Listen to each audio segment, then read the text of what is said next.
Maverick Nation, well, go on YouTube Nation, what's up? Maverick there again, you know. And guess where the brain are drift now? Guess where the brain are drift? Because you can't keep tab on my brain, you know. You drift all about the place, you know. But there is a particular dynamic in a local athletics. Probably local sports generally. Maybe if you can spread it out to international sport as well. But may I concentrate on a local context, you know. A local perspective on this particular point. And it's the fact that the stars of sport in Jamaica, the stars of the successful sport like athletics in Jamaica, invariably they come from a particular socio-economic strata of the society. Invariably. I mean, I say you know, have the odd exception. But 9 times out of 10, probably 99 times out of 100, the people who make it in a sport to the very top level are poor people picnic. Basically. Yeah? So may I say to you know, YouTube Nation, is it that upper class and middle class kids cannot run fast and can't jump and them can't play ball? You think so? You think it's true, say, the uptown youth them can't jump or the middle class youth them can't run? No, not no go so.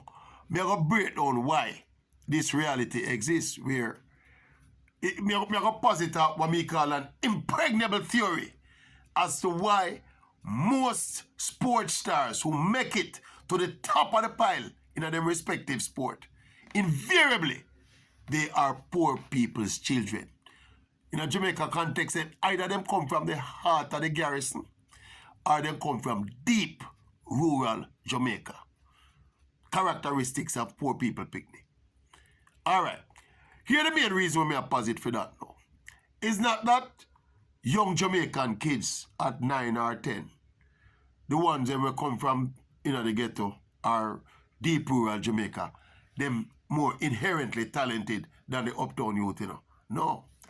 It's about socialization. Because when you find the whole of them go primary school or prep school together, them pretty much up on the same level. You will find the odd one a little more talented than the next one. Sometimes it's the little youth from uptown who show more talent than the youth from the ghetto. Sometimes because of nutritional issues and etc. etc. But in terms of going through the rigors now and doing what it takes to get to the very top, invariably, is the youth them from the garrison or the youth them from out a deep rural who you see overcome them early and persistent and determined enough and tenacious enough to do what it takes to get to the top. Now, first of all, it is not easy. See, a sport like athletics is not easy, you know, in terms of the work where you have to put in, you know. Well, no sport at all. It's not easy in terms of the work where you have to put in to get to the very top. It's physically demanding work, it's mentally demanding work, and it's psychologically demanding work. It's a whole heap of toll it takes on you physically and mentally and psychologically. So it's not an easy road. And let me tell you this now. You see the middle class kid or the upper class kid, him tend to have options. Yeah? So therefore, a youth will come from uptown now, more than likely, because of his socialization, he's going to be socialized more and push more towards getting a sound education. I mean, all of them, you know, we expose all of the youth them to getting a sound education, you know. But you know, the influences of the middle class probably a little bit more subtle and nuanced and more options and more support system in terms of going down the path of traditional education. Now, when a youth have the option of being educated now, right? So probably end up with a college degree along the way. He will have the option of going where that degree might take him. See? Might take him in the corporate world, might take him in whatever industry it might take him into. Now, invariably now, the youth from the garrison are deep rural. See? Them youth, the options are less. So it's almost like making it in a sport is a food ticket for him out of him circumstance, you know. Right? How much time you hear the youth them when make it out of them circumstances say, yo, you know, so me I forget my mother out of the board house there or the zinc house there and get my mother uptown, buy my mother a nice house or a nice car. Now a middle class youth with all due respect, won't have that kind of motivation to drive him. Right? And when the hard work kick in, and when your coach start putting the hard yards and pressure you, and you have to do them miles, long miles, and them running and them whole heap of gym work, them feel almost like you're abusing yourself. And you to have option now go put himself through that, you know. I'm going to say, no, sir. Me can't do them something, brother. Me can't go work in a air condition office and make my money. Me not have to do that something. You start questioning all your talent because you have options. No, the youth now in the Garrison, he might very well have less talent, you know. But because he sees this now as an opportunity, he or she, he sees this as an opportunity now to break down the poverty wall here where from the born me surrounded by the wall here. This is my chance to break down the wall here. Seeing and elevate myself out of my current circumstances. Not just me, but me and my family. Him have to take an attitude of me cannot fail at doing this, you know. So no matter how you put the work in front of me, I go put in the work and I go do it, you know. And you see, if you maintain, if you get there and if you maintain there, you have to continue to put in the work there, you know. See, the youth with less option, first of all, you know, we assume them have ambition, you know. So you have to have the kind of ambition and want to do well, you know, if you push yourself to do that well, you know. See, but because you have no option, your options are limited. You probably don't have 2 degrees if you go get a job on Wall Street or if you get a job in a corporate Jamaica. See? So this is your way out. And you're going to treat it as such. So the work where you're willing to put in, the youth with the option or the choice, not willing to put in the work there. Because the choice they are going to always pull him towards, you don't have to do this. That sound in the back of him head, I go tell him, say, you don't have to do this, you know. Maybe mommy's got a business she can put you in the business to run it. Your father have a farm down the country. You can say the country go run it. And your father have a business where man put you in.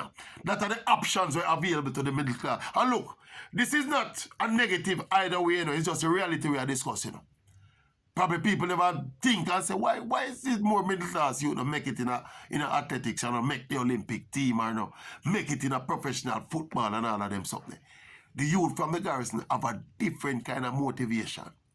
Him have a different kind of a mental approach to the task. It's almost an attitude of desperation. While the youth, middle class youth, with more options available, he won't be happy. He won't have that fixation of getting out of a circumstance. Right? He want to get to that circumstance where sometimes that middle class youth enjoy already, you know, without doing anything, you know. Just by virtue of him being middle class, you know. Watch your pre, no man. Watch your pre. It take the maverick to jump down in a topic like this, you know. But a real thing. It's something that I've thought about, often thought about. And I remember when I noticed it, I was looking at the Jamaica Reggae Boys team one day. And I looked to myself and I said, how much of them youth are we play for Jamaica? A middle class youth. And I said to myself, say, yo, you know, look at the youth them. If you even carry it right down to the champs level, look at the youth them where majority of the youth them where you say, upon a champs winning team, or upon a Manning Cup team, or a DeCosta Cup team. Most of the youth them come from a certain socio-economic background. Them see this as the way out. So that means that when you down that, even when you down that home straight, you know, you run up 400 meters. See, and when the middle class youth and the youth from the Garrison line up, you know, and them come round the bend, you know, that middle class youth, you know, subliminally in the back of him head, you know, even when them fight the tape coming and the other youth and run on the pressure on your belly and hurt you and lactic acid setting and all of them something, you know. The youth with the option quick of stopping and say, I don't have to do this, you know, I kill myself. I don't have to do this. Because I can go to something else and there's a comfort zone. I can go to a youth when I have no comfort zone. Him have to do it. And as I said, I remember, you know, there are exceptions to all of these rules. But generally speaking, this is the reason why most successful sports stars, even if you spread it out of the Jamaican context, most of the successful sports stars, are the youth them come from. And look, we are talking about a particular sports. Because you know, you have some sports where more uptown inclined because of them play them sport. The sport like tennis and badminton and the squash and them thing. Them sports that uptown people play them sport there. But I tell you, any day the Garrison youth them get a hold of them sport that you know. You can't take it out, you can't wrest it back from them either, you know, because of the same social reasons why why me explain or me explain. Anyway, pick your brain. Pick your brain in a YouTube family. What do you think about what me think? Tell me what you think about what me